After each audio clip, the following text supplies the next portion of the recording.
Welcome to Beyond Our Focus. I'm Stefan, this is Amanda, and this is Let's Palaver about the Gunslinger, the Dark Tower, the very first book.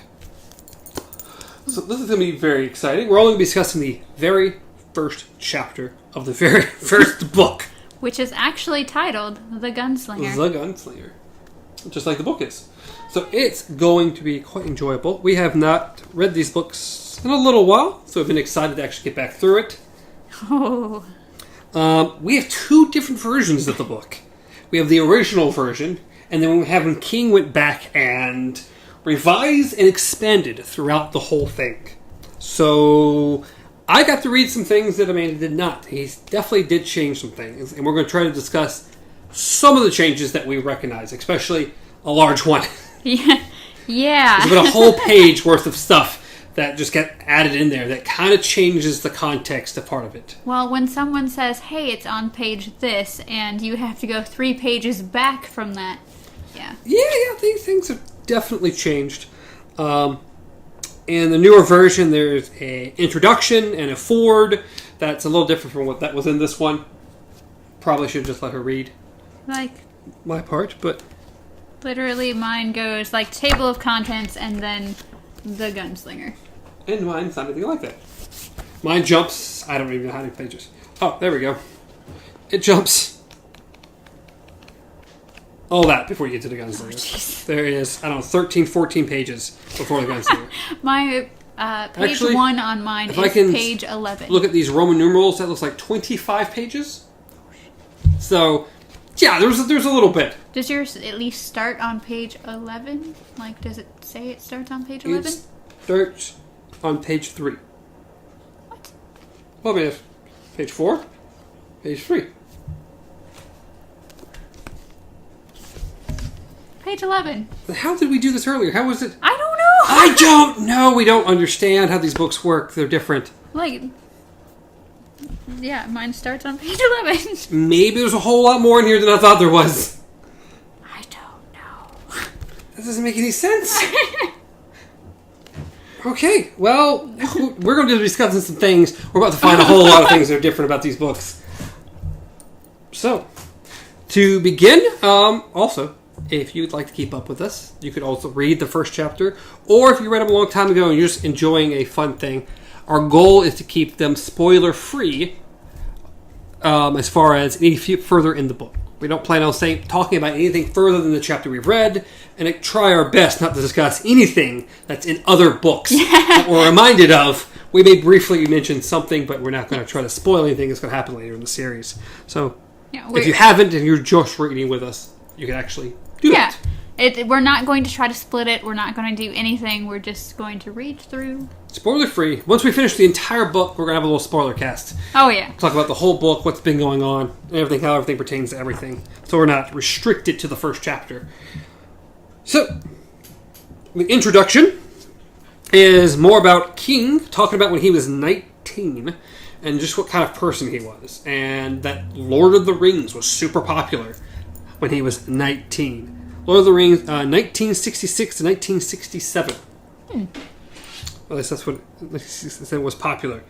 And he didn't want to start his book then because he knew he would write something like that. And didn't want to write anything like that because it was so popular. Yeah. He knew he wanted to write some large, epic tale of some sort. But he didn't really know exactly what he wanted to write. So he waited. And not until he watched the Clint Eastwood movie, The Good, the Bad, and the Ugly, he decided that he wanted to actually write a Western. Interesting. So that was in 1970. He was 22 when he finally started writing if only. this book. That was, that's 48 years ago. Oh, and it's still brilliant. It's still pretty awesome. It's still awesome. I will still say the first book, it's not the other books. Yeah, it's very different. It has a different feel. It has... Even somewhere in here, he says he feels that the Dark Tower doesn't really get going until the second book. Oh, yeah. Until the Dawning of the Three.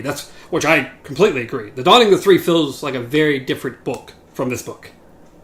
Yes, such a good book. Can we just skip?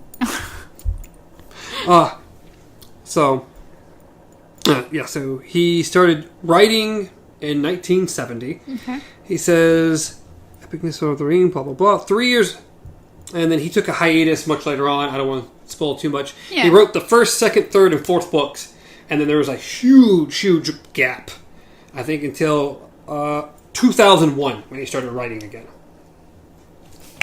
And he wrote the fifth, sixth, and seventh books very quickly compared to everything else. And they all came out very close to each other. Because all of them were out, I don't remember, like the early 2000s. He'd really put them together fairly quickly. I don't remember without looking it up, unfortunately. He said he had quite a few people, or a couple people. There was an old lady who was dying of cancer and a guy on death row who wrote into him asking how it all ended. I heard that. Yeah, I did hear that. That they never get to read the end of the books, and they just wanted him to tell them how it ended. And he said he couldn't. He didn't know himself how it was going to end. Yes, I remember actually reading that before, too. I thought that was amazing. Like, kind of cruel, but definitely amazing. I mean, what do you do? Yeah, like, as an author, as an artist, anything like that, sometimes you don't know what it's going to be until it's over. Like, yep, I mean, so it was interesting that they wanted to know. They were dying, death row, cancer. They knew they weren't going to be around much longer, and just wanted some closure, knowing that they never get to read the last few books in the series. That's really sad. And the thing that ended up getting him back into writing, was he got in a car accident. He got hit by a car, and it damaged his hips or something. He has an odd. He said it made him walk funny from then on, and the realization that it could have killed him, and that he'd never get to finish these books that it had, and it got him back to writing again. Fun fact: I'm pretty sure. Can't remember. I haven't been able to read the autobiography myself. But somebody told me that in the book, he actually he found the person who hit him and bought the van from them, and kept it. Like he wanted the vehicle, so he went and bought the vehicle that hit him, and now he keeps it in his yard. Like, that's interesting. I don't know if that's 100% true, but holy cow, if it is. Another little interesting thing. I don't remember how this took place in it, but it said 3 years after the accident. He was at a book signing for Buick 8, one of his other books, at a Borders. And the interesting thing I found about this is the town he was in. He was in Dearborn, Michigan. Well, aren't you fancy? Aren't you fancy with the fancy book, Buick 8? But Dearborn, Michigan, that is really Dearborn, cool. Michigan. Which, not really a big spoiler, that name comes up much later in the series. Yeah. It's an alias he ends up using. Yeah. Is Dearborn. Will Dearborn. And that's really interesting. That is really, there's so much. Anyways, go ahead. That was pretty much just the introduction. And then there's a forward where he explains why he revised the book. He said he never really liked the first book. It was written. He could tell it was definitely written by a young man. Yeah. And that's why he tried to revise it. That's what this one is. And it felt so separate from the rest of the books. Yeah. Which, reading it, it feels very different from everything else that is written from that point on. It's very much a Western, which is a lot of reasons why some people getting into the Dark Tower series are not really interested. They start reading the first book, and if they think, oh, they're all going to be the same, I might as well stop now, when really they need to read the next one to decide. That's the worst thing to tell anybody. I know. Read through the first book, because the second one's really good. You can make it, I promise. Which the first one's good. Yes, but the first one is super Western. Yes. And the second one, not really at all Western. No. I mean, they have theme. They're Western themed a little. Yes, but they're not Westerns. The world has moved on. Yes, the world has moved on. So it's kind of like a giant cycle. Think of the Book of Eli. That is the Book of Eli, right? There's a movie called The Book of Eli. Okay. Yes. Denzel Washington. Yeah. Okay. I'm just making sure I said the right one. I'm trying to figure out where you're going with this. Well, if you think about it, it's like post-apocalyptic, but it feels like like it has Western undertones because the world's kind of desert-ridden. Yeah, because this terrible things happened, and we've kind of reverted backwards. Yes. And that is very much where this is. The world has moved on. Something horrible has happened. They talk about in this chapter, the animals. Most of the animals are mutated. Yes. They have 3 eyes and 6 legs and everything else. So, but that's it from the forward in that. If you had read them too, we probably have a little bit more to talk about as far as that goes. But other than that, I see how it is. We have. I can't help. I don't know. I didn't know. Yes, such a different one. So, we will start with the very first. Mine's not easy. There it is. Okay. There it is.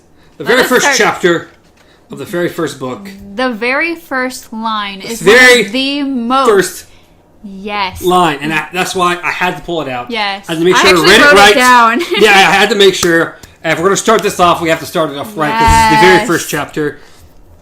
And it reads, "The man in black fled across the desert, and the gunslinger followed." The very first sentence, a great sentence.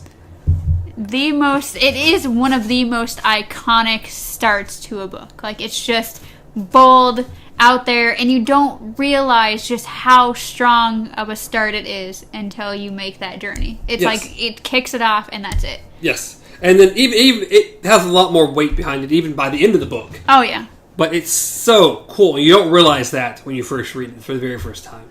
And I've read the first book 4, 5, 6 times over the course of quite a few years.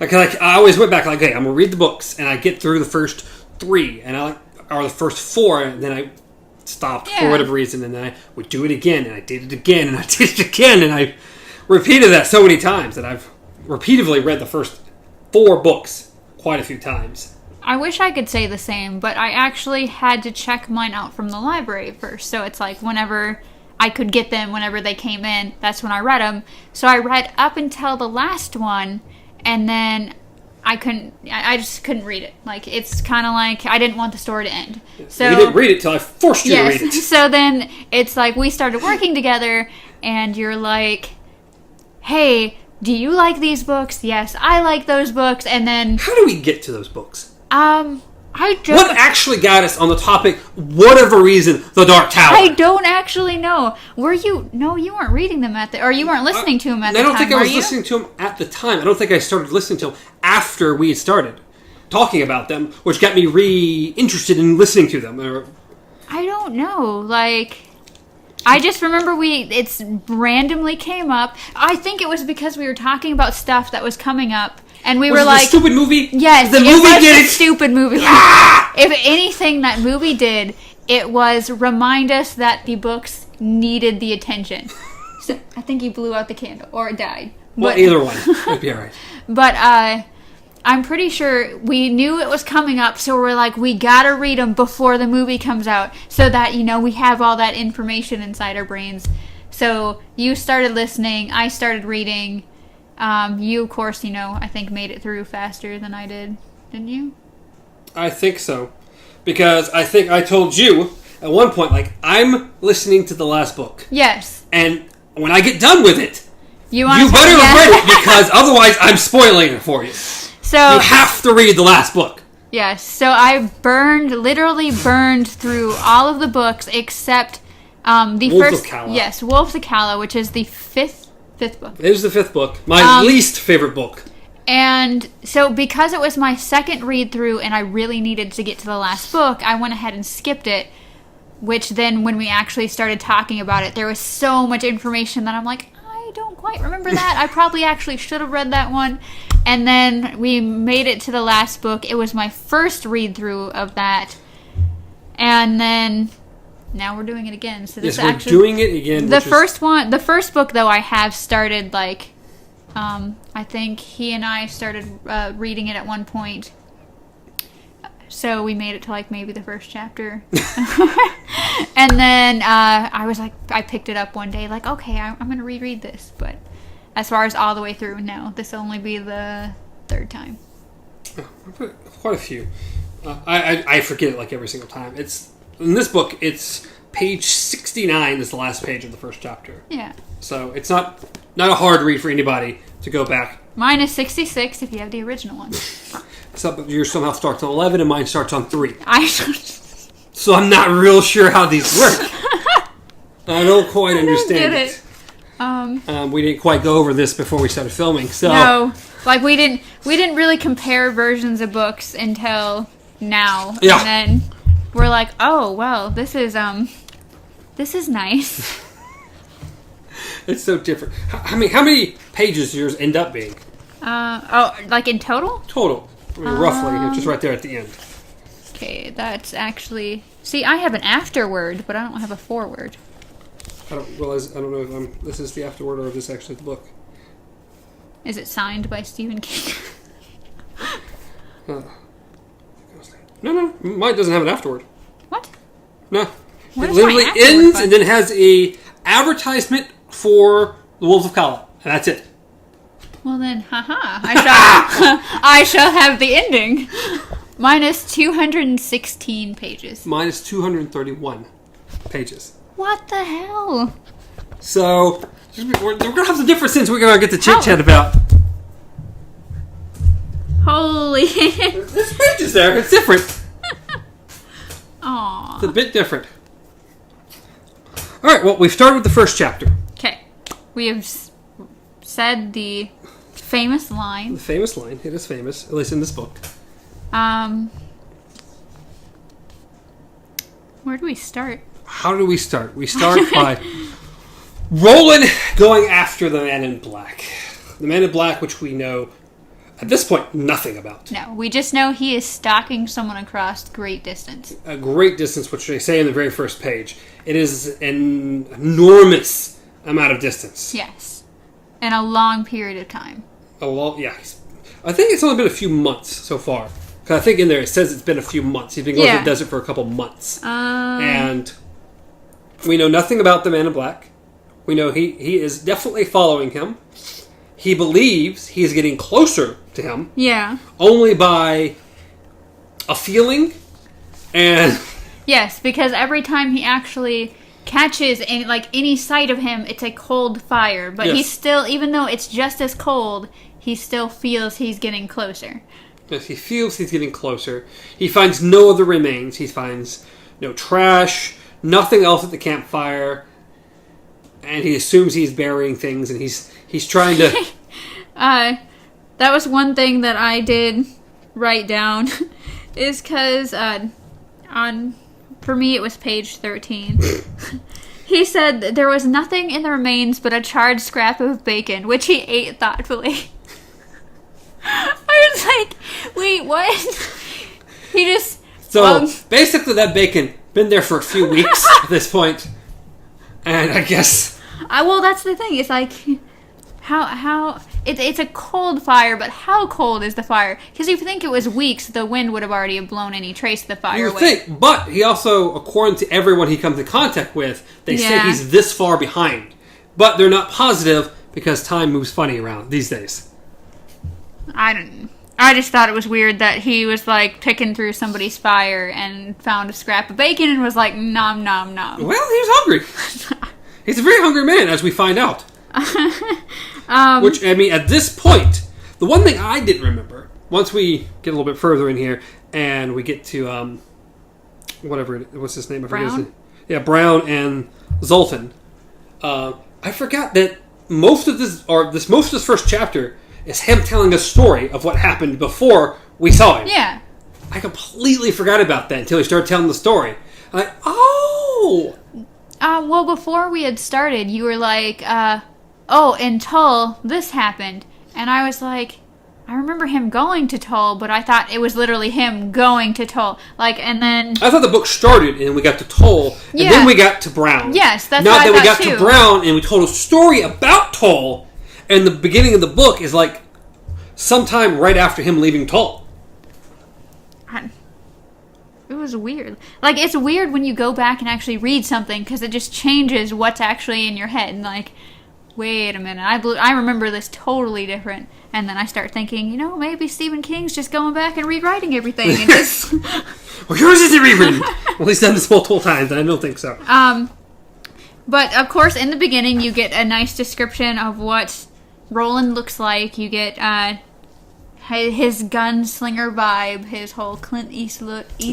Very Clint Eastwood look. Hence I can't talk. how this, again, was inspired by Clint Eastwood and the Western movie. Roland is Clint Eastwood.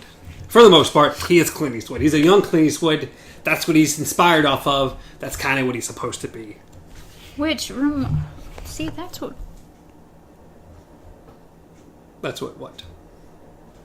Okay, because you said that he was inspired by this, he was inspired by that, but it's weird that in his foreword, he didn't mention the poem. I'm with you. I've not seen the poem at all. Because everywhere else you look, in any of the other books, it says that he based it off a poem. Yes, the Dark Tower poem. Except this book, so I don't know. Except the first book! I don't know what's going on, but yeah, what is it, Child Roland to the Dark Tower came, or something like that? Something like that, yes. Yeah. We need to get the poem. It needs to be here. We need to get the poem. It disappoints me. I should have had that ready. I kept thinking about it, but it just didn't happen. But anyway, moving on, you get his description, you get him traveling, he's stalking the man in black. And then we arrive at the little hut with a tiny little cornfield, and Brown and Zoltan the talking bird. Yes. And since birds talk, apparently, in this. And it doesn't bother him in the least. It's kind of like Lou and Death. Not a big deal. Bird starts talking, he's like, okay. Again, birds talk. I mean, we know not all birds talk. At least we have parrots and stuff that mimic. But birds talk. They do that thing. That's what they do. Okay. So, I mean, we... Oh, he had been following him for 2 months. Yeah, I did write it down. So you have that. He meets Brown. He likes Brown immediately. They get to chit-chatting. Brown, of course, says that the other guy had been here. Yeah. Roland gets water out of the well. Thinks about, well, if Brown really wanted to, he could drop a rock in my head right now and kill me. Well, it's because Zoltan scared him. Zoltan just hopped onto the thing and just randomly said something, and he's like... Dumb bird. You dumb bird! Let's see. He talked about how he thought the man in black was a sorcerer because he had just dropped the rabbit out of his sleeve and it was already gutted and everything. Nice. Kill Wait,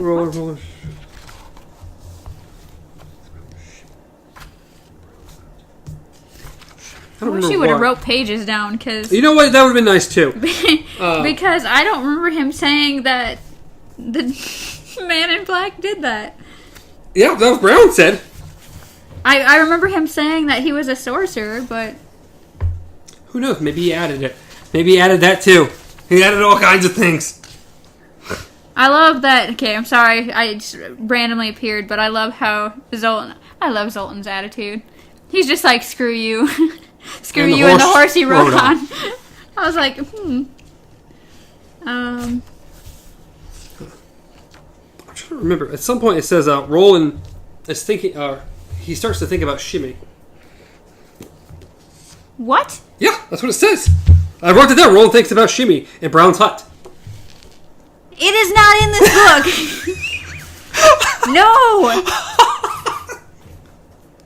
For those of you who don't know, that's a character that appears later. It is. Thank you, Stephen King, for messing with my head. I'm trying to remember why he thought about Shimmy. I should have wrote down pages. I should have done what you did, because I don't remember. But no, I remember the line about him saying that he thought he was a sorcerer, but I do not remember him saying anything about the guy pulling anything out of his sleeve. I just remember him going, yeah, he came here for dinner, just like you are probably, and then he sat here and then left. Yeah, well, that happened in my book. Let's go with that. And at some point, I think when Roland takes a nap a small little Yeah, nip in like... there. I think that's when it's mentioned that he thinks that randomly, for whatever reason, thinks of Shimmy. Okay, that's him telling... a boy from his childhood. Yeah. Because it said Brown woke him up 5 hours later. And then... 5 hours? Yeah, I know. I don't remember it being 5 hours. It says Brown woke him up 5 hours later. It was dark, and then he said, "Your mule has passed on." Yes, the mule. The mule didn't make it. Yes. He was walking around with a mule with no name. He was walking through the desert with a mule with no name. This is not a horse with no name. Nope, too far. Most our podcast is going to be paper wrestling. Reading through the book and like, what happened here and why did this happen? Please come in.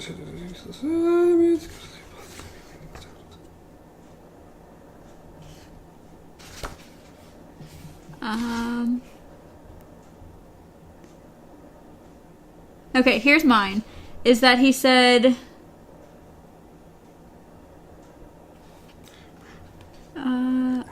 okay. Yeah, mine's different here. Brown woke him up an hour later. Wow, that's... It was dark, and only light from the dull cherry glare of the baked embers. Your mule had passed on, Brown said. No. Tell you sorry, dinner's ready. What? It says right there. Well, let's pass that No. over. Tell you sorry. Tell you sorry. I thought you said tell you a story. No, tell you sorry, dinner's ready. Okay. Mine is Brown woke him up 5 hours later. The only light was the dull cherry glare of the banked embers. Your mule has passed on, Brown said. Dinner's ready. And then he said, how? Brown shrugged, roasted and boiled. How else? You picky? No, the mules. So he just changed random little things. But, I guess he felt 5 hours was way too long to take for dinner. I guess so, but here's the other thing. It said, he stayed supper, same as you will, I guess. We passed the time. And it says, the gunslinger stood up and the bird flew back to the roof, squawking. He felt an odd, trembling eagerness. What did he talk about? Brown cocked an eyebrow at him. Not much. Did it ever rain, and when did I come here, and had I buried my wife? I did most of the talking, which ain't usual. He paused, and the only sound was the stark wind. He's a sorcerer, ain't he? Yes. Brown nodded slowly. I knew. Are you? I'm just a man. You'll never catch him. I'll catch him. All and right. that's it. I went back a page because you went back a page. And that was it. That's the last thing he mentioned about the man in black. Probably was cause business. Put the corner ember. I'll pay for the water too. Yeah, that was him. Did I go far enough back? No, I don't think so. Brown. No, that was a... Ever rain? Blah, blah, blah. Yeah, that one. Among other, Brown nodded slowly. Knew he dropped it. There it is, right there. Here it is. He's a sorcerer, ain't he? Among other things. Brown nodded slowly. I knew he dropped a rabbit out of his sleeve, all gooded and ready for the pot. Are you a sorcerer? He laughed. Just a man. Roland laugh? Wait a minute. Roland laugh. That's what it said. Are you a sorcerer? He laughed. I'm just a man. Roland doesn't laugh. Doesn't ever laugh. Okay, I'm done. Stephen King can just... He added all kinds of little things. No, I'm done with Stephen King. I'm done. You can't do this to me. I feel like I'm reading a different book, okay? Tiny little nitpicks and little things. Just a phrase here, a couple words here, something there. Oh my goodness. Okay. Moving on. Should we? Because... I think one of my favorite lines from at least this part of the chapter, because we've all felt like this, I guarantee you, is Roland, I can't remember what they were talking about, but Roland says, do you believe in the afterlife? And Brown replies, I think this is it. Yes. Yes. I loved that line. I can't remember how many times we've said similar things while, working. Purgatory.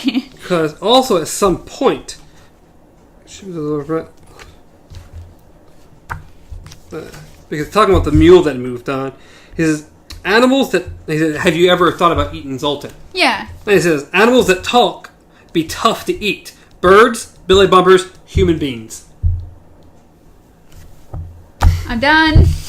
Did you say that either? End of podcast. I am done. No, none of that. None. Absolutely none of that is in this book. Oh, he changed so much. Like, things I've picked up. So many little things I picked out. Not in your book. No, because literally, okay, that was the right after that, right? Talking about the mule. Okay, he just says, it just laid over, that's all. It looked like an old mule. And with a touch of apology, Zoltan ate the eyes. Oh, he might have expected it. All right. Brown surprised him again when they sat down to the blanket that served as a table by asking a brief blessing. Rain, health, expansion to the spirit. Do you believe in the afterlife? The gunslinger asked him as Brown dropped 3 ears of hot corn onto his plate. Brown nodded. I think this is it, and that's exactly how that entire scene ends. Well, at some point, you recognized him talking about eating the bird. No. You know? No, not at all. Like, I don't remember where exactly it was. It's in the order, so it's after he thought about Shimmy and after Brown could have killed him in the well. So it's after they woke back up to eat at some point. My assumption was when they were talking about the... because my PA self didn't write down any numbers. Well, literally after... he filled his water, that's when he thought about getting hit. According to you, he's thinking about Shimi when he falls asleep. And then that's all that's in the order of stuff I have. It has to be right there. And then Brown woke him up. They had an hour later. Yes, 5 hours later. They talked about the mule, and then they were eating dinner, and Roland, the gunslinger. Roland kept expecting Brown to start asking him questions like, where are you from? What happened? Why are you here? Who's the man in black? But no, he just stays silent the entire time. And it actually starts bothering him. Yeah, so he actually wants to tell him a story. Yeah. Like, they brought up a town called Tull. And Brown said, yeah, I go there to sell corn and stuff like that. That's about it. I don't go there anymore, really. And the gunslinger said, I almost got killed there. And Brown, all he says, is that so? And then he thinks, oh, here come the questions, and nothing. Brown just leaves it and just, huh.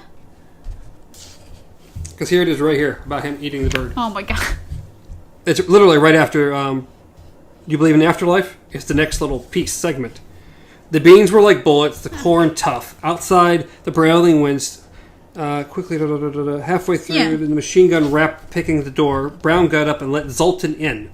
The bird flew in across the room and hunched moodily in the corner. Musical fruit, he muttered. You ever think about eating him? The gunslinger asked. The dweller laughed. Animals that talk be tough, he said.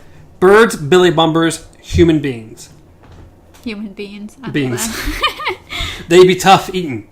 After dinner, the gunslinger offered his tobacco, and the dweller, Brown, accepted it eagerly.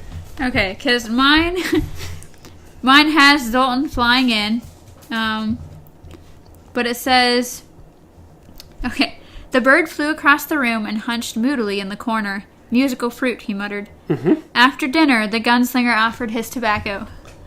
Now the questions will come. Yeah, it's just one sentence about the bird eating the bird and the billy bumper. And I think that was some way of him bringing up the billy bumplers. That's the thing. So it's something else that comes up later. I am pretty sure that when I read the books through the library, I read that version. Because so much of that is actually just springing into my head. But I feel like when I'm reading this one that I'm going crazy because I'm remembering things that aren't there. Oh my goodness. So this is going to be an interesting, I lost my page. Okay. So, shall we move on to Tull? Wait, there's Shimmy right there. What? Only blah blah blah blah. Let's see. Tull, the last village. Between here and the horror that occurred in Tull, the last village. He had been afoot for the last 12 days. The mule was at its end of its endurance, only living because it was a habit. Once he had known a boy named Shimmy, who had a mule. Shimmy was gone now. They were all gone now. And there was only the two of them. Him and the man in black. Heard rumors of the other land beyond the green. Okay, so that was when he said he'll pay for the water. Yeah, I'll pay for the water. Okay, I'll pay for the water too. And there's this giant sentence. Or okay, paragraph. so it's after I'll pay for the water too? Yes, after okay. I'll pay the water. The Gunslinger grunted and laughed and sat down on the back against the rude wall, folding his arm and closing his eyes. After a little, the smell of roasted corn came to his nose. There was a blah, blah, blah, blah, yeah. blah. Okay. It said he was tired. He had been going 16 and sometimes 18 hours a day between here and the horror that occurred in Tull, the last village. And he had been afoot for the last 12 days. The mule was at the end of its endurance. And that's it. Only living because it was a habit. Once he had known a boy named Shimmy, who also had a mule. Oh my goodness. I can't do this. He really ties this book into the other ones. Yeah, now. Yes, now. Oh my goodness. God, there's so many different things. We're only going about 37 minutes. Oh my god. And we can't seem to get past the fact that he's added so much to this. Well, I'm saddened now. I'm going to have to start letting you borrow the book so you can read this version of it. Just gonna get that version, please. Alright, we should probably go to Tull, because I have a whole page worth of Tull stuff. You take it on. Just because the last thing I mentioned even in that area is the fact that I really loved that, do you believe in the afterlife? And then him saying... And then right after that was the Billy Bumpers thing. Yeah, so you take and then he tells the story, because you mentioned him talking too much or not talking. And Roland kind of wants to tell the story, and then he finally asks Roland, will you tell the story? Because I know it'll make you feel better if I ask you to tell the story. Yeah. For you to tell the story. He pretty much says, it doesn't seem like you'll feel right unless I invite you. Yes. Yes. And then we go straight into him coming upon Tull. Yes. Made his way to Tull, and they were playing Hey Jude. Yes. The all familiar Hey Jude. One of the signals that this is not... This the is real not, world? Well, not only that, but that this is not a Western taking place before our time. Yes, this very clearly says this happened at this takes place someplace way after our time. Yes. But of course, that's other things. But there's so much other things to talk about with that. The world has moved on. The world has moved on. But they were playing Hey Jude. I'm like, oh, Hey Jude. That gets brought up a lot through the books. Reoccurring theme. Check that in your little books. Yes, definitely check that. The entire town was keeping their eye on him. Yes. Everybody was watching Roland, the man with guns. I think, though, that almost seems like a common theme in a lot of Westerns and stuff, though. Like new guys. New stranger in town. Yeah, walking into town, people like peering out their shutters and like closing their doors and bringing their kids inside, except no one does anything and pays in mind. Like they look at him, but it's more of like Well, they're all just watching him. Yeah. There's an eye kept on him. And no one really wants to talk to him. Yeah. Because he talks to two kids. And only one speaks to him. And the other one kind of gets angry because he spoke to him. Yeah. Wait, there's only two kids in yours? I don't know. I know he comes across two kids. Because this was like actually a circle of kids in mine. It was like a circle of kids. I don't remember being a circle of kids. I remember being two kids. I don't know. It may be different. I don't know. I don't have these answers. I remember I remember two kids. I mean, he could have easily mentioned it was a circle. I don't know. These things happen. I don't know. Okay, another reoccurring thing, and especially it's important in this chapter, but it does come up in later stuff, is devilweed. Yes, devilweed's going to be a reoccurring thing throughout everything. It literally is a plant that can get you... It's pretty much like a drug. Like, you can chew it, you can... Well, you don't want to chew it. No, you shouldn't be chewing it. Technically, you're supposed to be smoking it or anything, but... It's a much, much, much worse version of weed, yes, basically. Like, a poisonous weed, pretty much. But it's more... It's like a cocaine mixed with weed. Yeah, it's much, much worse. But it's more like it's grass. Yes, it's a grass. It's devil grass. But you pretty much you burn it, and if you're really, really, like, if you have an addiction to it, you might start chewing it, which, once again, is going to kill you faster. But yes, that is a very reoccurring plant that happens in this. Yeah,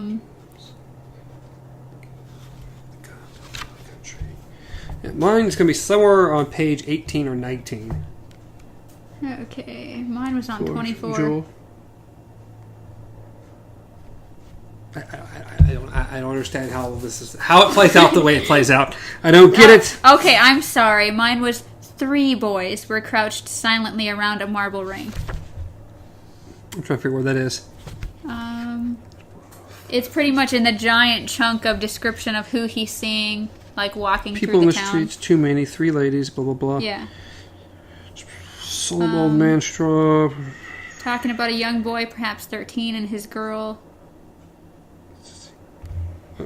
A young boy, perhaps 13, a girl who might have been his sissa. What? Or his jilly child, crossed the street. I'm done. They block up. Paused. Imperceptibly, their footfalls. Yeah, Clouds, it's pretty dust. much right after that. They went to electric. Blah blah blah. Somebody's been. 3 boys. Yeah, okay. They were 3 boys, apparently. Yeah. And the youngest one actually is the one who actually told him something. Yes. After he got a very rude welcome from the... What is it called? A hostler? How do you pronounce it? I don't know what we're talking about. Hostler. Yeah, it is hostler. Hostler. The, isn't it Kennery? His name turns out to be Kennery. He's the one who... Which we're not even going to go into that. Mule? But, yeah. But, yeah, him and taking the mule. I'm sorry, but some of the things... And did he keep it in this version? But some of the things that Stephen King writes, I'm a little concerned about him. But, where was it? He... I don't remember exactly. It could be much further behind that, because he would have just talked to him. Well, it might have been, like, farther up. I was saying, it might be further. Because I'm not sure when he ended up actually giving the mule. It may be later.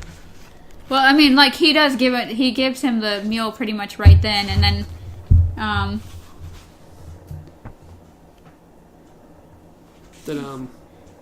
but it was, I think, later on... There was a certain description that I was just like, excuse me, what the hell are you doing?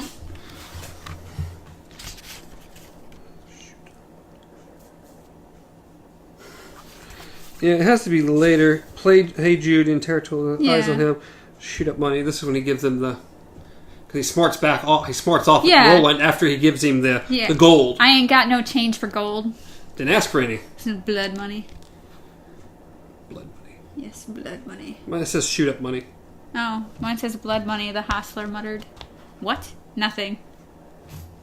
And then he grabs the mule and just leads him inside. But, What'd you say? What are you looking for? I don't know. You don't know! I'm rereading the entire chapter. No. You know what's going on.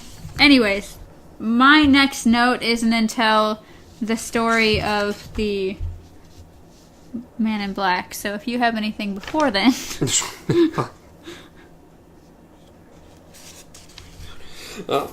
Well, my next thing was he goes in the Shebs, the honky tonk. Oh, yeah. Where, of course, everyone's still keeping an eye on him.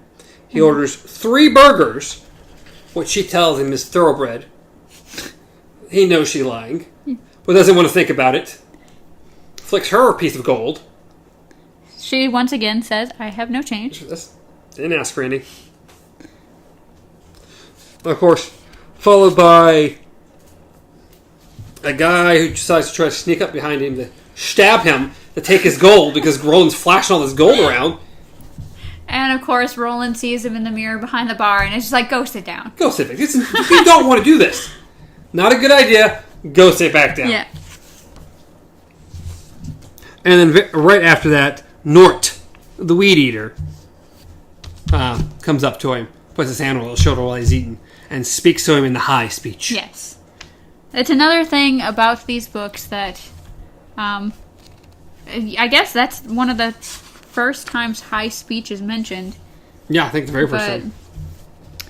Yes, it is a language, it's an old language, and it's actually written as characters. They barely use them in the book. You see them, I think, in some of the other books on the illustrations, but you don't actually see them used as far as like a complete sentence until you get to the Wind Through the Keyhole, I believe. I thought they had done something else with them at some point. I don't remember. I don't think so. Like, the first time I ever actually seen them written into a sentence was... I guess we'll find out. Yeah, I could have sworn I'd seen them somewhere else. But I could be wrong.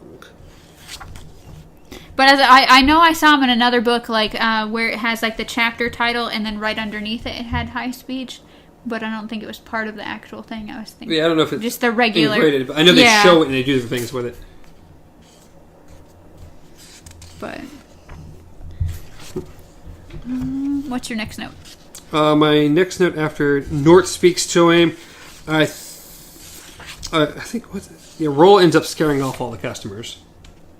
I think they all leave. I think it's just him and her. I'm pretty sure. Yes, because she gets mad at him. Because, it's actually Nort that scares him. Because Nort... Well, Nort does his little high speech thing. Yeah, because Nort has, like, since everything went on with him, he has not spoken a word to anyone, really. I mean, he mumbles, talks to himself, stuff like that, but he doesn't actually use complete sentences, and obviously he's never spoke high speech to anyone. So when he actually interacts with somebody, it scares everybody. Like, I mean, they were there when stuff happened. But I think that whole interaction, I think everyone ends up leaving the bar because of the thing. Yeah, because Roland ends up asking her some questions about the Man in Black, or asking if he came through here. Well, it says, of course, the whole high speech, and then it said, an inarticulate sound of pleasure. The old man did a weaving turn and began moving back to his table, holding the coin at eye level. Yeah, because Roland gave him a piece of gold. Yeah. And then it says, the room was emptying rapidly, the batwing shuttling madly back and forth. And then the piano player closed the lid of the instrument and exited, and she screamed at him, Sheb. And then Nort just went and sat down and started spinning the gold on the table. And everyone but Nort. Yeah. Yes. It was the end of the night. He wanted information about the Man in Black. Yeah. And Allie, the barkeep... was pissed that he drove everyone off, but... Yeah, but she had a price for information.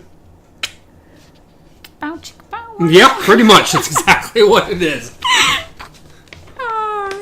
Like, Roland, I don't want any more of that gold. I want some of that. Be like, I'm sorry.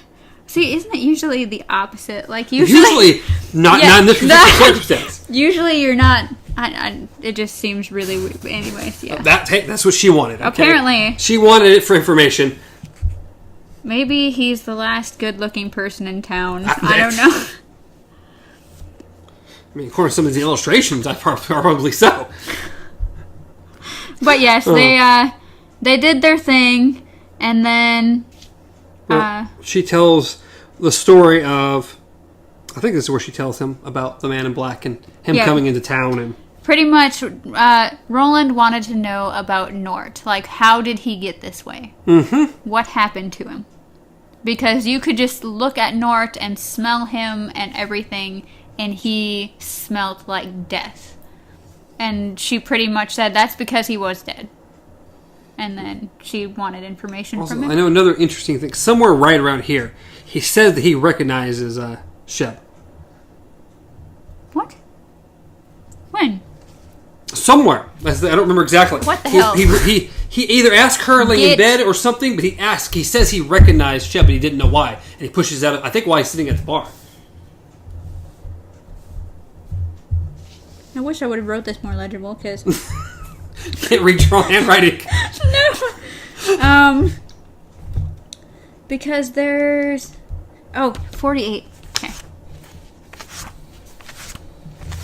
Because that was one of the biggest things that stuck in my head. And I was like...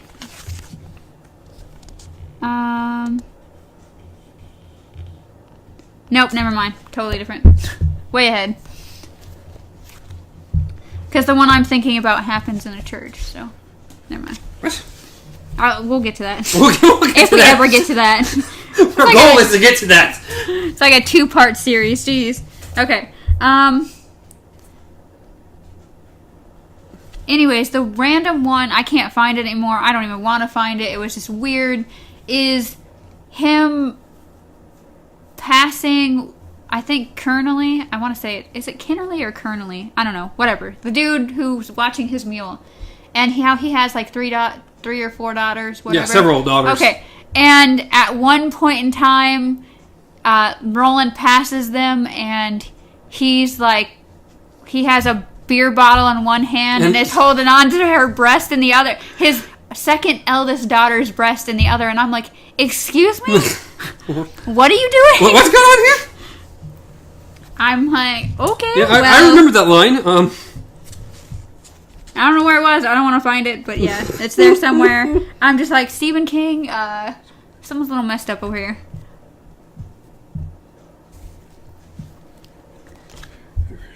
But, no, the first thing that I wrote down in this section had to do with her actually, I had read it earlier. It was her, the eyes were blue, she felt suddenly. And my thought process is the whole him mesmerizing the crowd, pretty much. He does something alright. Because at first she said that she couldn't tell what color his eyes were, and then suddenly his eyes were blue.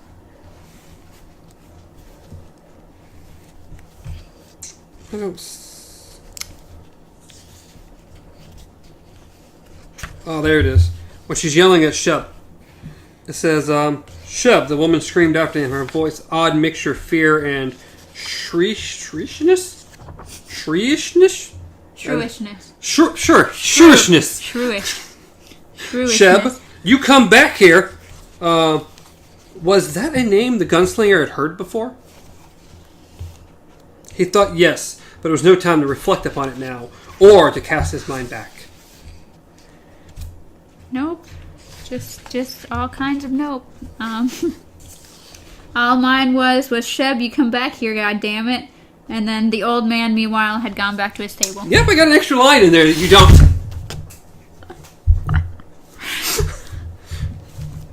So, what did you think of... Because it is a line, because it comes back up later in the book. Yeah. Do you remember what comes back later in the book? Which part? When Shep breaks in. Yes. Yes. But he talked about why he knows him.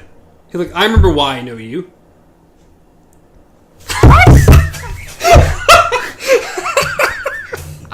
I don't think I can read this version anymore. Like, I love the fact that it is the original version, but as far as our discussion goes, this is getting ridiculous. Like,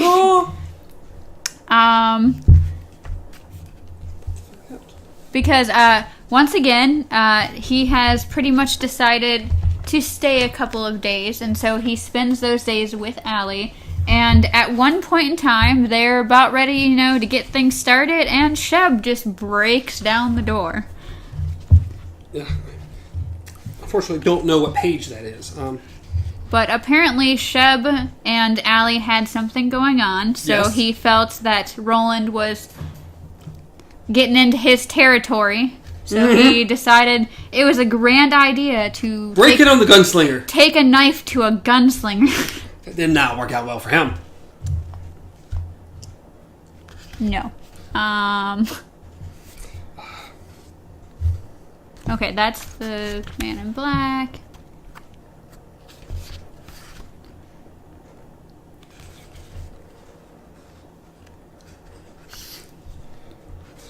Probably before he went and met her.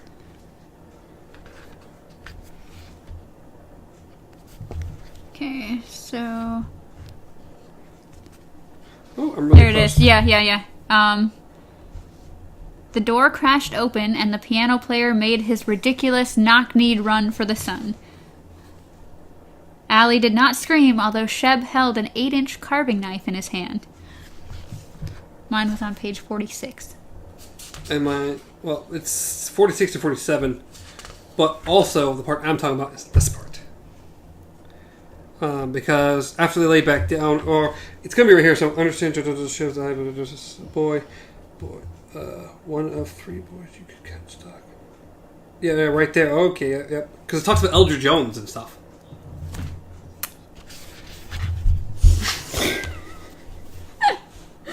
I'm done. Because I think probably like here to the next page is all going to be stuff. Because he never mentions Magus in here. He does in mine. Never mind. There's a whole like page. Okay, so a lot of this stuff won't actually bother you. Whatever version you read, none of this will actually bother you unless, like me, you have read all the books and you know these names, you know these characters. Everything like that. So no matter what version you read, if you haven't will read enjoy it, read my version. Read the revised and expanded throughout, because it's going to give you a lot of stuff that you don't really know what it is yet, but it'll be a cool callback when you get there. Yes. Otherwise, you'll be like me and getting all kinds of mixed up right now. Because led him to the table and set his wrist as a firebox. He wept, weakly and without volition. Magus, the gunslinger said. And the little piano player looked around, his eyes wide. The gunslinger nodded. Sheb was no longer trying to stick a knife in his light. Magus, he said. On the clean sea. What about it? You were there, weren't you? Many, as they say, did say. What if I was? I don't remember you. But you remember the girl, don't you? The girl named Susan. The Reap Knight. Nope. Shush. Shush. Everything. Okay, we're going. Moving on. Because in the next part, Allie's asking who she is. Yeah, who is Susan. Moving on. That is actually the version that I read when I first read the series. That is the one that I read. Because I remember all that stuff happening, and it's not in here. So, so the next part that I actually got to was, of course, he recalls the story, or she recalls the story of the man in black coming in. Nort had died because he had pretty much overdosed on devilgrass. And puked his guts out. Yes. His black, and gooey guts out. For some reason, they had decided to do his wake in the bar and just placed his dead body... Where was she going to put the wake? Where is she going to put it? Just placed his dead body on a table in the middle of the bar. I wouldn't want to go try to put it in that church with what's-her-face. But, so everyone's having a drunk good old time, and Nort's just laying there dead, and the man in black walks in, has a little discussion with Allie. Apparently that's important in your book and not in mine. Order some whiskey. Yes. And then pretty much is like... Well, how about I show you something? Like, I can't remember what exactly he said to her as far as, like, I have an idea. Well, we were just going over a brief, like, what... He shows up, he has some whiskey, she pretty much does the exact same thing she did to Roland, you know, I need your coin, stuff like that. He gives her silver and gold. Yes. So she still says, I ain't got change for this. It's a bar, it's a small town, okay? Apparently. And then... I mean, they talk about, you know, the fact that, you know, there's a dead body laying in the... Because it's Nort's wake. Nort's wake in the bar. Yes. And... Why does he decide to bring him back? He doesn't have a reason to. He pretty much just says, let me show you something. Like, I will show you a wonder. And then... Which is very curious, this man in black. This sorcerer... Per se. Yeah, that's questionable. But Nort does come back somehow. Yes, he does his little... Dance thing. Jack be nimble over. Spits in his face a bunch. And then we move on a little bit. The man in black leaves. Yes, by then everybody has freaked out, ran out of the building. Allie herself ran upstairs. She doesn't come back until, you know, a while later, and Nort's just kind of chilling out, like, and he still, obviously, he believes he's been touched by God. Yes, by God. And he wants to quit the weed eating. Yes. But he can't. And at the same time, he feels that's cruel because he's like, well, he brought me back. He gave me life. But why didn't he could have taken this addiction from me, too. Like, why did he bring me back this way? And then we run into something else that's not in her book, but is in my book, and was definitely added, and will definitely pertain to quite a bit in future books. Nort hands her a letter, and will also pertain to something else a little bit later on. Hands her a piece of paper. Paper be rare in these parts. Yes, paper is very, very rare. It is now a priceless commodity. It is priceless. It's super, super rare. Where we take it for granted these days, trees and everything, they don't make paper in the later days, in this day and age. Which, quick side note, I found it down, like, I actually wrote it down,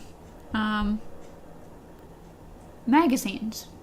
He was thumbing through some old magazines, and I thought that was actually interesting, because it, once again, just like Hey Jude, shows that this isn't, like, back in the day, like, this is the world has moved on they never kind say of moment. When this is. Yeah. They only say, I mean, it's very clear this is not like in the 1940s or 1800s or something. This is, who knows how far in the future. We have no idea. We can only assume it's like, what, like 2400 or whatever? I don't know. We just... Later? All we know is that we, somewhere along the way, hit our peak and started to just break down. Yeah, things happened. I have hints. Yeah, I don't know if I should say things just, until we get a little further inward. I think might be the third book? Yeah, this is... Wastelands? Yes. Might be a better time to discuss about maybe what happened to this world. Yeah, let's continue on with So, first. he hands her a piece of paper, because when she went up into the room, or at least in mine, it said something about her thinking about death and what's beyond the death. And then he comes back down, and this piece of paper's here talking about this. It says... the piece of paper says, "You want to know about death? I left him a word. That word is 19. If you say it to him, his mind will open. He will tell you what lies beyond. He will tell you what he saw. The word is 19. Knowing will drive you mad, but sooner or later you will ask. You won't be able to help yourself. Have a nice day. Walter O'Dim. P.S. The word is 19. You will try to forget, but sooner or later it will come out of your mouth like vomit. 19. I find that very interesting because of reasons. But, how it is written, like how, from start to finish, that is clear hypnotism. Yes, like... I've never studied any of this. Like, because when you're doing the whole hypnotizing thing... You have your keyword, and you repeat that word clearly throughout the entire thing. And you make sure that that's the one word out of the entire thing that they remember, because that is the one word that is going to be the trigger. Like, so him saying 19 clearly, like even how it's actually in handwriting in the book. Yes. And it's in bold. And so you're like... That he's hypnotizing her. Like, I'm sorry. Like, I don't know what else you want to call it. That is clear hypnotism. Well, he's a tricky man. He's a tricky man. Alright, but moving on from the letter. Tells him, just something interesting that had been mentioned. Ally tells Roland that all the clouds kind of head in the same direction. I'm just gonna... I hate you with my book, okay? So many things that clearly hint that this book is so clearly part of the rest. Yes. Only because he's added them in. Yes. He definitely wrote the first time around as a standalone book. Yeah, it feels very standalone. And then he wrote the rest and was like, nah. I gotta go back. He does, and he added a lot of little small things. Because the way he's going is southeast on the path. And the clouds are just kind of slowly kind of going in that direction. You have to realize that we're going to have so much fun during our spoiler episode, okay? Like, a lot of fun. Because there's so much of this that just... And then it finally came. Sheb came bursting with a knife. Roland broke his wrist. Magus, it was Roland as a boy. And then we move on, finally, to the church. Okay, so before we hit the church, he has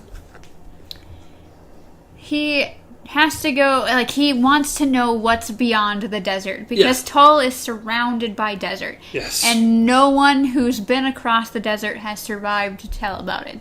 So, he wants to know what the tales are, what's back there, what's beyond. And that's in here too. Did I not write that down? No, there's something I wrote down, or at least I thought I did, about that exact thing. But, so he's talking to Kennerly at one point, and he says... Oh, it's right here. What? Excuse you. Well! What was it? It's before. Okay. No, I have. This is clearly said that, there's an ocean with monsters. Ah, yes, okay. But, I know what you mean. He says, some say there's mountains. Yes. Or an ocean with monsters. Yes. But then, he also says, and some say that's where the world ends. And that there ain't nothing but lights that'll drive a man blind and the face of God with his mouth open to eat them up. Okay, so if you've never heard or even learned anything about the Dark Tower, is that it is the series that Stephen King wrote to encompass all his books. And so, when you actually pick it apart and think about it, that line stuck out to me as, wait a minute, is he describing the deathlight? Like the deadlights. The deadlights from It. That sounds exactly like it now that you mention it. Yeah, because, I mean, yes, he does use his eyes sometimes, but there was, I can't remember what moment, where he opened his mouth and the light actually came from his mouth. Was that in the new one? It was at the very end. I think he does it to her. Yes, where he opens his mouth and the deadlights come out of his mouth. And it's like, that, just reading that line was and like... that line's very reminiscent. Yes, it's just like... Well, the thing is, this book came out before It. This line was written before that. Yes, but that's the thing, is that this is all... Because it's Stephen King's world, that line could have been in his head for years. Like, because this is the series of all series, everything stems from this series, yet everything is in the series as well. They infect and affect each other. So it's just like reading... I agree. It sounds very much like that. I'm like, I didn't think about that. Yeah. When I read that, it didn't even come to mind. I just thought it was interesting, him saying the ocean with monsters. Yeah. I'm like, oh, yeah! Yeah, we're going to figure that out real quick. Da, da, da, da, da, da, da. Of course, past that, we are going to go to the church. Yes, we are at the church. That guy, that's all he knows. He's still trying to find someone, and then she mentions, whatever her name is, Sylvia Pittston. Yes. And how she came here like 5 years ago from, I think, the southeast. Yeah. Where he's coming from, and she did this after the old pastor had moved out or whatever. Yeah. She's an interesting character all to herself. Oh my god. Yes. What did you, like, what is your first thought about her as far as, like, what did you write down first?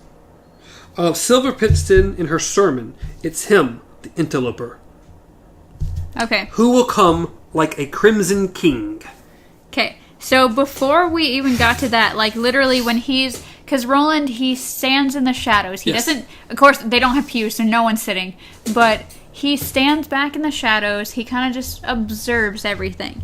And another thing that kind of just stood out to me was... My dear little brothers and sisters in Christ. It was a haunting line. For a moment, the gunslinger felt mixed feelings of nostalgia and fear, stitched in with an eerie feeling of déjà vu. He thought, I dreamed this. When? He shook it off. The audience, perhaps 25 all told, had become dead silent. Just the fact that he's like, the eerie feeling of déjà vu, it's just, that stuck out to me. Yeah, like... But, you were talking about The Interloper. The Interloper. Doesn't he have a book called The Interloper? There's something else dealing with The Interloper. I've heard the word before, and I want to say it was in one of his other books. And I think I read it. I'm not sure. Because that word stands out to me a lot. Well, also, he capitalized everywhere. It gets mentioned a lot. Yeah. But... The interloper, I can't. Well, apparently it's a short story. The interloper? Well, it's the first thing that came up was the interloper. Nope. Everything that comes up is everything about the gunslinger. I've heard the word. I don't know why. It may be from this, but I don't think it is. But I feel like it was in another book I read by King, but I'm not sure. But that's also possible. Yeah. Well, the first thing, when I typed in the interloper, it said a short story. So I was like, okay. It's the interlopers. And it's I don't think it has anything to do with anything. I don't know. I heard the word. Yeah. Anyways, continue. I'm trying to find the exact line because I like that line a lot because it also mentions the Crimson King. I thought that quite interesting. And all into itself, the interloper. Yeah. She goes on a giant sermon. You start to feel like you're in church. Like, people are like, woo! She reminds me a lot of the movie The Mist. Yes. That my woman goodness. in The Mist. That's who she reminds me of. Can we throw a can at her? I hated her so much. I love the old lady that threw a can at that lady. She's like, shut up.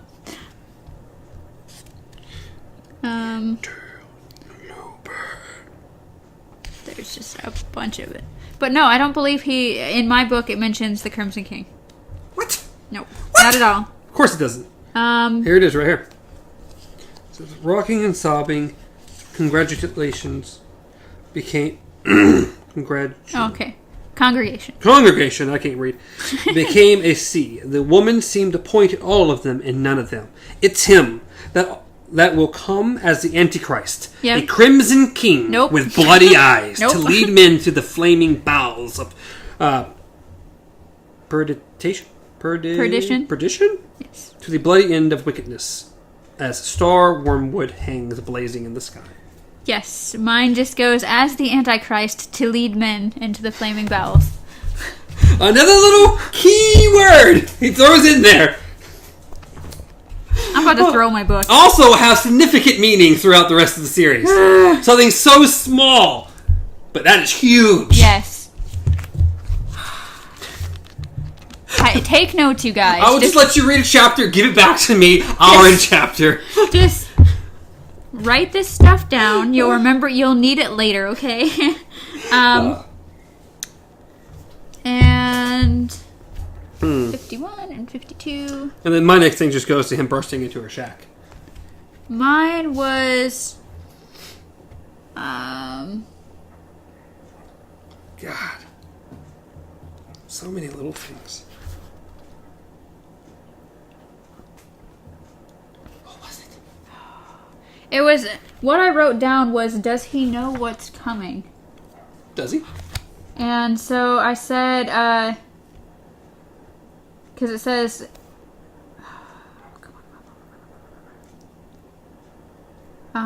if he walked through that door, she hammered a finger at the vestibule shadows where the gunslinger stood. Would you renounce him to his face? And then she's like, on my mother's name, do you believe in blah, blah, blah? And then,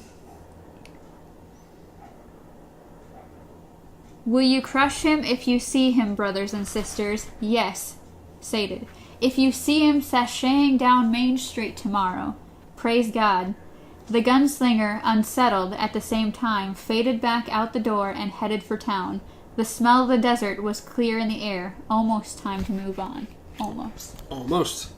And so it kind of makes you think, did he know what was coming? Just that entire thing. Well, he also mentioned if he leaves now, he might be able to avoid the trap. Yeah.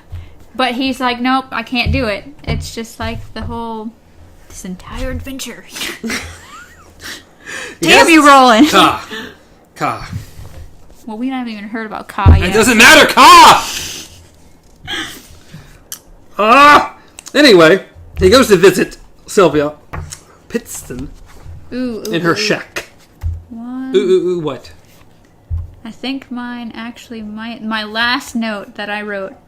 Because, as I said, once I got to that point, I just started speeding through. Like, I was like, oh my goodness. Yeah. Because a lot's happening. This Yes. This is the final showdown. This is pretty much where everything ends. Okay. So, exactly right before that, he put, I'm not surprised. Are you ever? She asked ironically, and turned to watch him get his hat. He clapped it on his head and brushed past her. Sometimes, he told her, he only saw her once more alive. And that is so important because throughout all his books, like, I don't know if it's just, I'm pretty sure I've read it in other books too, but heavily in the Dark Tower series is foreshadowing. Yes. I thought the same thing when I read that. Like, King does this a lot, it seems. He tells you something's going to happen, or almost those words exactly. Yes. It's the last time he saw alive. Yes. Everywhere. It is everywhere in these books. And you're just like, excuse me, I like these people. Like, it's not, he doesn't like leave it to being a surprise. No, it's like, no. Oh, it's coming. They're gonna die. Yeah. It's pretty much like watching, like in the beginning of the movie, everybody dying, and then it going back to the beginning to tell you how they all died. That is pretty much... Yes, it was a nifty little line they threw out there. Yes, directly after this, he goes to this woman's shack. Yes. And she's practically waiting for him. Oh, yeah. She knows he's She met with the Man in Black as well. Yes. She thinks he's some kind of god. Yes, she thinks he is the god. And she thinks she's impregnated by him. Yes. Because she thinks she's carrying, like, baby Jesus or something. Yes. And the Man in Black did the honors of telling her that Roland would be on his way, and that he is the Antichrist. Oh, God. Trap had gone off, and it was killing time. The next thing is the infight. So. Yeah. But with that entire scene was just weird with her, like... Oh, it gets weird and strange and like... Like... They very clearly mention she's a big woman. Yes, and then, a big woman, and... And then Roland and his gun, and her thighs. Okay, I want to ask you something, because in your version, I don't know if he changed it at all, but, at least... I don't feel like he did, but... At least in, what he said to her. Like, I want to know if he made it any more, I wouldn't say graceful, but,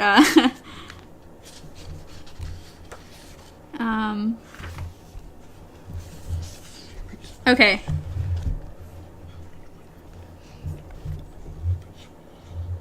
Okay. In yours, does it say, he came to you, the gunslinger said, and to my bed. He spoke to me in the tongue. He screwed you. Like, just Roland just flat out interrupt her.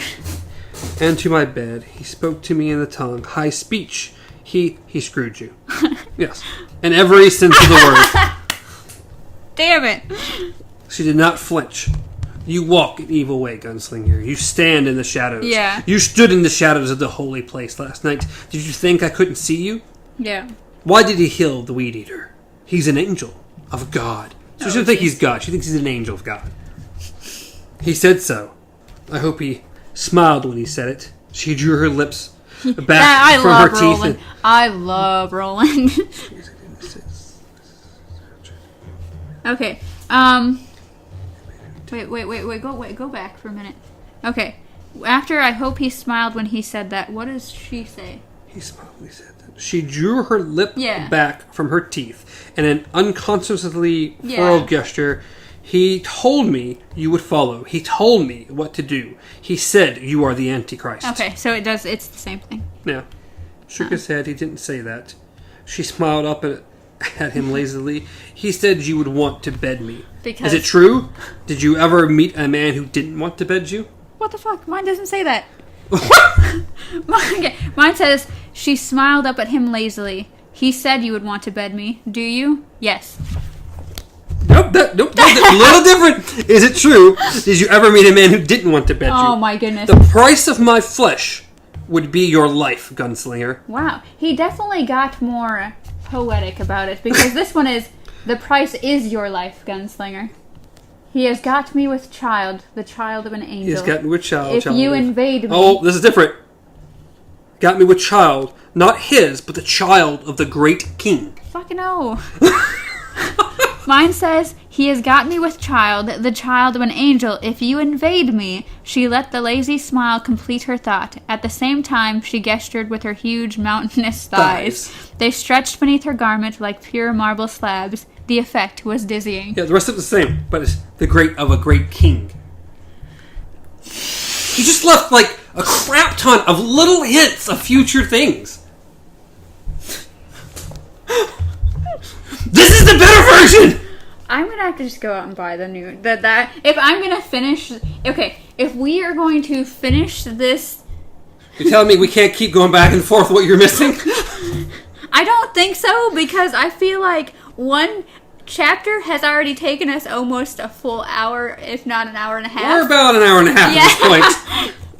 So, and a lot of it is the differences between these two books. Which, I mean, is fun. It is interesting. But at the same time, I feel like I'm missing half the shit that ties in with the other books. Because you are! Don't touch me. Don't come near me. You do not touch the bride of God. Yeah, that's Want the to same. bet? Gunslinger said. He stepped towards her. As the gambler said when he laid down a handful of cups and wands. Just watch me. Whoa! Read that one more time.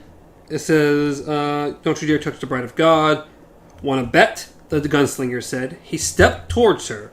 As the gambler said when he laid down a handful of cups and wands. Just watch me. Okay. Mine says, wanna bet? The gunslinger said, grinning. He stepped toward her. Very different! I don't even know why this is And then his. all the weirdness happens, and his gun gets put places it never should go. It did get put places. I would be sanitizing that to no end. Yeah. I'd be boiling that shit in water. In alcohol, even. Fire. What's Holy after fire. the desert? You'll never catch him. Never, never. You'll burn, never he catch told me alive. So. I'll catch him, the gunslinger said. We both know it. What is beyond the desert? No. Answer me. No. He slid forward and went to his knees and grabbed her thighs. I was like, this thing's happening. This is going to turn into a porno cast, okay? Let's just not. He ventures in that quite a few times throughout the books. Oh, yeah. Very graphic. In all of his books, Stephen King goes very risque. Like, he goes flat out, everywhere. A little further than he initially needs to. Yeah. Especially, and I think in the next book, with Yes. Susanna. Yes. I was like, oh, yay. They don't know who Susanna is yet. Doesn't matter! It's not a spoiler! It's a character, you'll find out. No, you won't, because her name's... Never mind. They'll still find out, that's Anyway. alright. We'll go over it, it's alright. Moving on.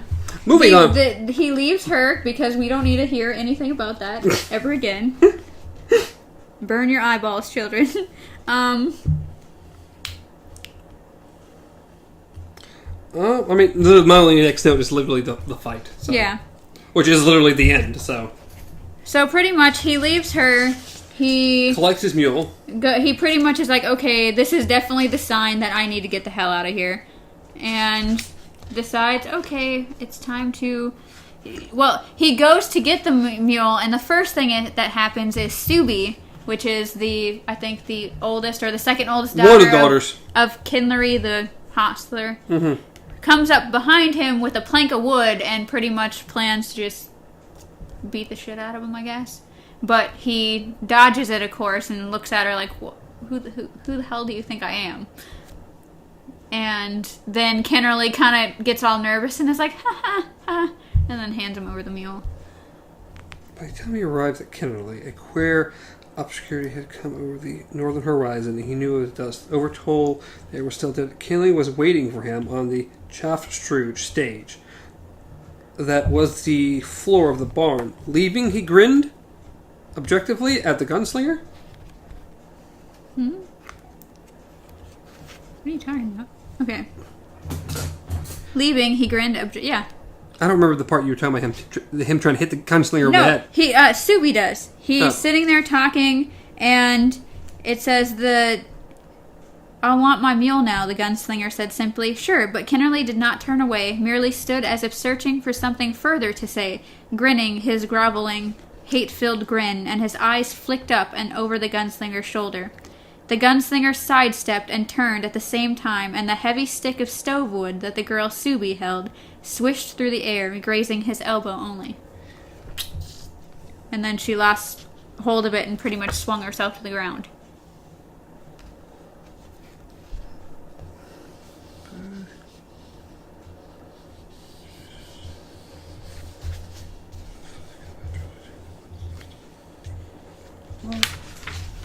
Trying to actually find that. You were just reading it. No, what? Yes, you were. You read the exact line, grinning. Like, you read the... This is the... No, I meant the part about her hitting him. No, she said...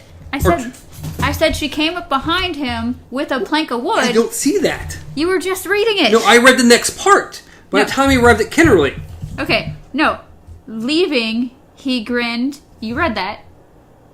He's talking to Kennerly. Like, leaving, he grinned. Okay, leaving, he grinned.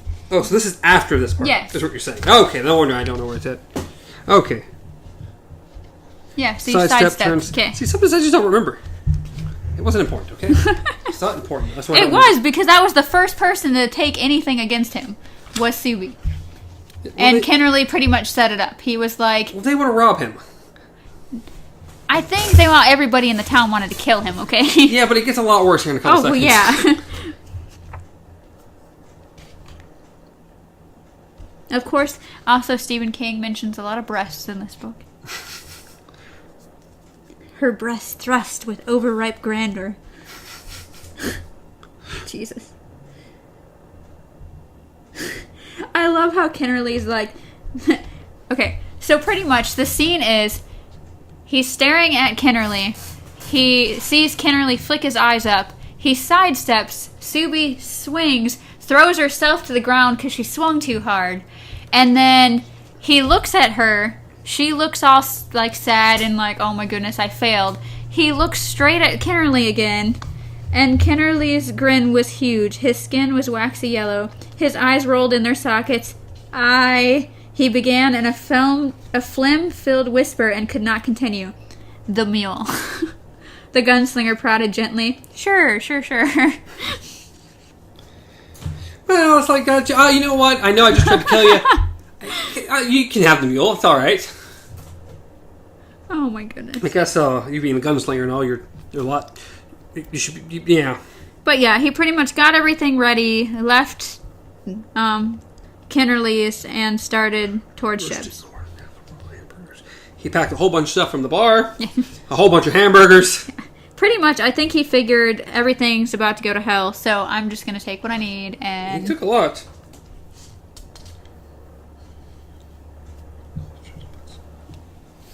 Of course, it had to be alley. This was toward the scar.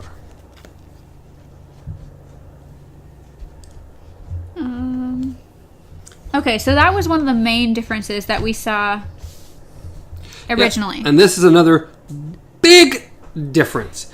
Because finally, let's just at least set up things a little bit before we jump directly to this, because this is in the middle of all this. Yeah. Somehow, all at the same time, whether it be hypnotism, whether it be the stupid Sylvia, whether it be her, whether it be a lot of things, the entire town decides, you know what? It's time to kill Roland. We're going to kill him. The interloper. They're going to kill the interloper. The entire town is going to try to kill the interloper. Yes.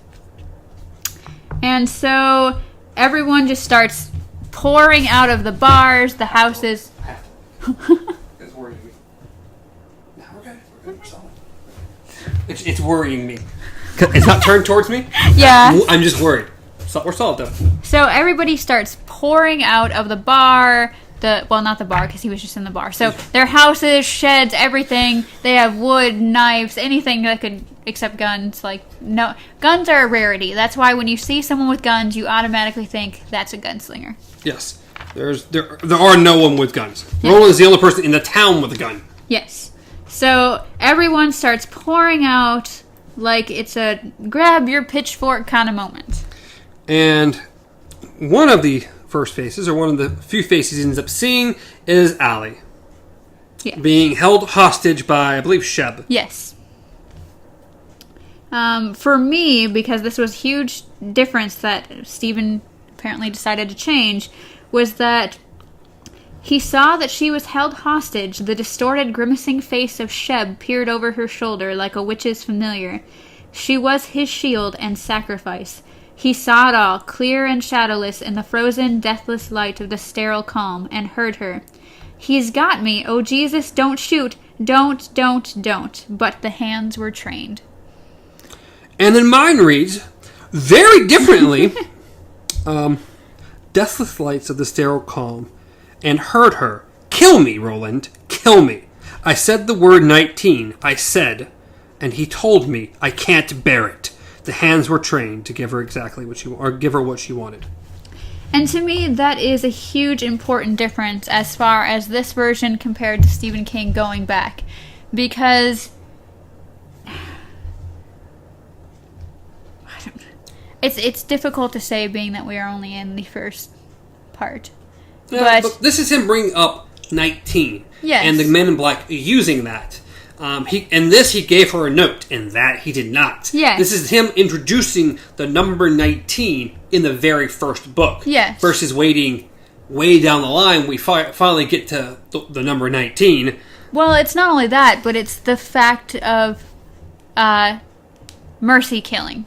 Mm-hmm. Roland and his mercy killing. Compared to this, where Roland is played out as he is a gunslinger, he is trained that when people are coming at you, it's either you or them. And exactly. You take them out. She was in the way, yes. And he had to do something. So he definitely went back and brought more humanity to Roland compared to what they have here. Which is a lot different compared to the earlier chapters, when, of course, how he talked to Allie, and also, who was it? I don't know if it was Kennerly or Sheb. I want to say it was Kennerly. He had mentioned something about, Allie's pretty nice, when you actually get to know her, when you actually get to talk to her. And Roland was like, excuse me? And they're like, I said nothing. Roland's pretty much like, did you say something? And he's like, no, not at all. I didn't say anything. And if I did, I'm awfully sorry about it. Yes. So it's like, you get glimpses of Roland's humanity, but it definitely, he brought it back with that. He added some things in here. Yes. And even him, he actually tells Allie about Susan. Yeah. In this version. See, I did read that one. I did read that version. So, and they mentioned 19 a little bit further down here. They both fell to dust. They've gone to the land of 19, he thought. Whatever is there. And see, I think when I first read that version of the book, I was confused because that was foreshadowing that I didn't have. Like, I mean, it was... I didn't understand, like, okay, this makes no sense. This is random garbage. Like... like when in the first paragraph, when he was like, he had progressed through Kef over many years and had reached the 5th level. I was like, sure, why not? Sure, we're going with that. I don't know what that means. It's sure. But it's like, after going back through and reading all of them and then making a full circle and reading this again, yes, you do. Like, it does make more sense to have that now. But yeah, right off the bat, I was like, what the fuck is he talking about? That was in the original. That wasn't added. Yeah. It's just something he threw out there as a part of the world, some weird way. I don't know, it's interesting. I don't know. Mine has nothing about 19 anywhere in this first chapter at all. Yeah. Because I think that's something he came up with later. Yeah, because literally all the only dialogue left in this besides Allie saying he's got me is everybody's screaming, Satan, the interloper, Antichrist, Yeah. killer, your soul is the cloven hoof. Otherwise, everybody is silent. Just... Yeah, I mean, I think that's mostly what I have to here. Because this is where he just starts killing folk. Oh, yeah. He starts killing people. He starts reloading. In the beginning, he only gets hit a couple times. Yes. His boot gets caught once. He gets hit in the head. He gets the only... Someone throws a stick and hits him. Yeah. And then he gets hit in the head with the hilt of a knife. But I think before that happens, the only major wound he sustained, because he kept getting like little slashes and stuff, That was the very end. No, this all happened before that. No, like it was earlier before. What was it? It said.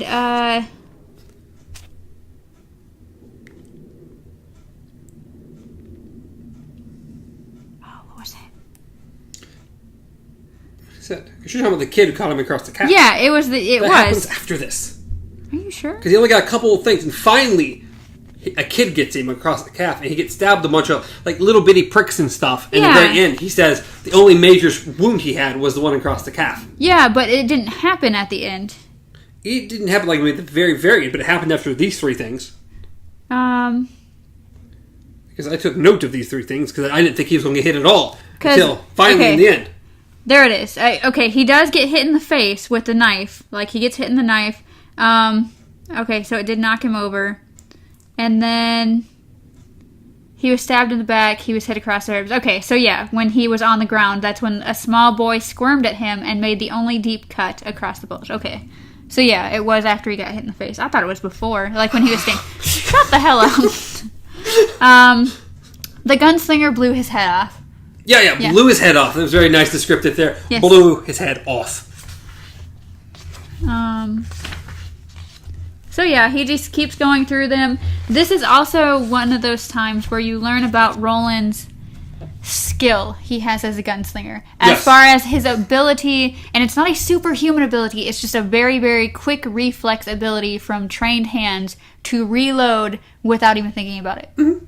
It's like anything. Once you do it enough, I mean, it's no different than a musician playing an instrument. Yes. And who can play super quick, and their hands do this the whole time, and they're hitting these notes and are across the piano super quick. Yes. It's many years of rigorous training. Yes. And the thing is that they do keep it realistic. It's not just like, oh, like, he magically is able to just reload his... No, he's burning his fingers. Yeah, they say how he's burning his fingers on the hot guns and the bullets. And he literally has circles on his fingers from where he's... into the cylinder. Yes, I thought that was amazing. Like, okay, you're not keeping with fantasy at all. Like, you're going with it. A lot of the books are grounded for the most part. Yes. The further we go, the less grounded they are. But the first book is very grounded. Yes. He also realized that he was screaming the entire time. Yes. By the end of it. Like, he didn't realize it, but he was screaming this entire time while he's killing everybody, and he just continues. Like, and of course, then Sylvia shows up. I hated her. Devil, child killer. Monster, destroy him, brothers and sisters. Destroy the child killer interloper. Throw a can at her face. Well, I think he throws a bullet at her face, so... No, it's even better, because he pretty much, he put a shot, because she was running at him with 2 crosses. Because that's going to do it. But, yeah... I just lost everything. You lost everything. Okay. It's okay. It's in big, bold print what she's screaming, so we got this. He put a shot into each of the cross pieces, blowing the roods to splinters, and 4 more into the woman's head. Yeah, she's dead. Very dead. I was half expecting him to walk over and shoot her again, but But yes, he literally leaves bodies in a zigzag across town. Yes, as the picture in the book shows. Yes. Which we do have, for all you watching our YouTube channel, We do have the pictures. I don't Sure, know. we have pretty pictures. We have pretty pictures. They're on different sides of the book, so they're pretty pictures. I don't know if the lights can show you. But... They may be just white. Yeah. It looks terrible. But yes, by the time he's done, the entire town is dead. Children, women, men, everybody is They tell gone. you he killed 39 men, 14 women, and 5 children. I want to see if the numbers are the same. It'd be funny to change them. But it's no different than like... Wait, what was it? 39, 14, Okay. 5. Yeah, that's the same. Yeah. Good. How's it keep it consistent, Stephen? So the entire town. Yes. He killed everyone. And he just goes back and goes to sleep. Yeah. He goes into the bar, he ate hamburgers and drank 3 beers while the light faded, and then he slept in the same bed that he and Allie were in, had no dreams, and then just got up the next day and left. Yep, and then we pick back up finally with Brown. Brown and Sultan. Yep, who he doesn't kill. No. Unlike his pure mule who died. Yeah. I do love that line too. Like, he's like, the gunslinger started. Why would I feel... Okay, well, because he said, do you feel better? And he's like, why would I feel bad? You're human, you said. No demon. Or did you lie? I didn't lie. And then he's like, who are you, Brown? Really, I mean. He's like, just me. He said, unperturbed. Why do you have to think you're such a mystery? And then he's like, he didn't reply to that. So it's like, what does Roland really think about himself? Who are you, Brown? Really, I mean. But yeah. Just me, Hunter. Why do you have to think? He pretty much... Why do you have to think you're in the middle of such a mystery? What the fuck? I'm like, that sounded different how you read it than what mine said. Yeah, not that you're such a mystery, but why do you have to think that you're in the middle of such a mystery? Which does make sense, but at the same time, I really like that line. Why do you have to think you're such a mystery? Oh my goodness. But yeah, he lit a smoke without replying. Yeah. I think you're very close to the man in black, Brown said. Is he desperate? I don't know. Are you? Not yet. He says, I do what I have to do. And he said, that's good then. And then just went to sleep. A lot of things just happen and they just go to sleep. Like, they know how to solve the world's problems. Something happens, you go to bed. Well, it was late in the night at that point anyway, for them. But yeah, pretty much they end their conversation. Like, the next day, he gets ready to go, asks what he's going to do with the mule. Yeah, the mule, the gunslinger asked. I'll eat it, Brown said. Yep. And then... Yep. I always love these. Walk Holy easy, shit. long days and pleasant nights. I And may you love have that. twice the number. See, that's the thing, is that I very much love that reoccurring line. Like, It yes. appears, dozens, if not hundreds of times through the rest of these books. That's pretty much their way of Say hello. writing. Yeah, their way of, just like when he spits on the ground and says life for your life for your crop. And it's just one of those things that is ingrained, like, it's their language in this book. Like, I absolutely love it. Sadly, it does not exist in this one. It does not. He does not say... What I just read? Yeah. Like, literally, it says, Brown offered his hand and the gunslinger shook it. The dweller nodded to the south. Walk easy. You know it. Nodded towards the south? Yeah. I said southeast. What the fuck? Because he's going southeast. He's telling you. He's headed south, damn it. Okay. And earlier, though, they had said the same thing. I think when he met him. This has come up as well. No. And it says, walk No. easy, long days and No. pleasant nights, and may you have twice the number. Well, that does not exist. God, King changed. He did so many, like, quality of life things for the book. Yes, really. it brought it to life. It did meld it into the other ones, but anybody who picks up this version and reads it is going to be so confused. But yeah, he pretty much starts his journey again, doing the whole checking fires, but this is the first time that he brings up Court.